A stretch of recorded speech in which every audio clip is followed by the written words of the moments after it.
is Corrie. I was born in Amsterdam, April 15, 1892. My father was a clockmaker, and later I became the first female Dutch watchmaker. My grandfather was also a clockmaker, and he lived in the little town of Haarlem, close to Amsterdam.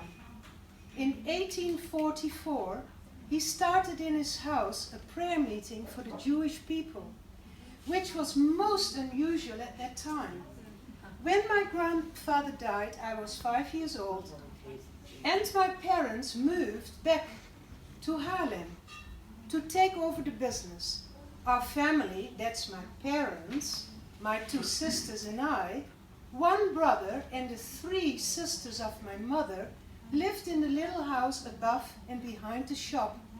My father was one of the best clockmakers in Europe. He wrote in different publications about his profession. Unfortunately, he was not a good businessman. So our family was never rich in worldly possessions, but very rich in relationships and love for God and neighbors. After my mother and the 3 aunts had died, and my sister Nolly and my brother Willem had married, my father, my older sister Betsy, and I lived together in the little house and continued with the clock business. I would have loved to have been married, but the man I hoped to marry did not get his parents' permission to marry a poor watchmaker. So, instead, he married a rich girl. However, the 3 of us, Father, Betsy and I, we raised 14 children who lived with us at different times in the tiny house before the war broke out. And on top of that, I was much involved in starting clubs for young people. Also mixed clubs, with boys and girls together, which was also not done. The war changed everything. Through my brother and his son Kik, I became very involved in the Dutch resistance movement. We helped to find hiding places for the Jews. In our house, we built a little hiding place, hoping we never had to use it and that the German police would never come to our house to arrest these Jews.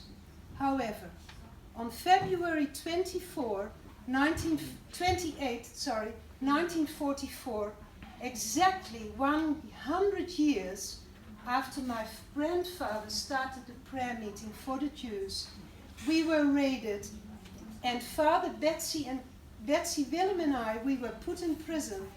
The 4 Jews that were in our house at the time and 2 Dutch young men could hide in the hiding place, and were rescued from their hiding after 2 days.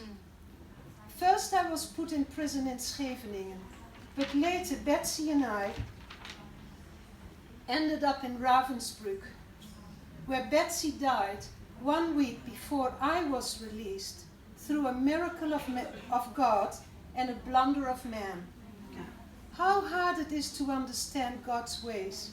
But these experiences before the war, with leading clubs, raising children, being involved in business, served me well for the next part of my life. God called me to travel the world. So that's why I've come with my little bag. This bag traveled the world with me.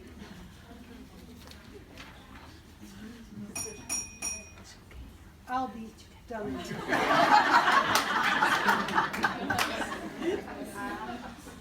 To travel the world, to tell people that even when the worst happens, God's everlasting arms are still underneath us.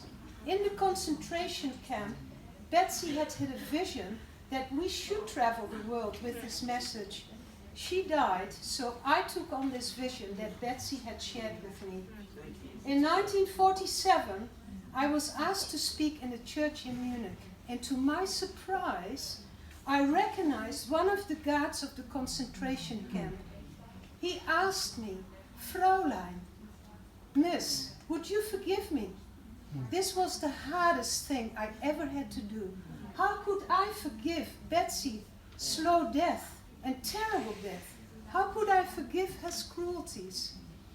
But that it had to happen, I knew there's a condition to be forgiven, and is that we forgive.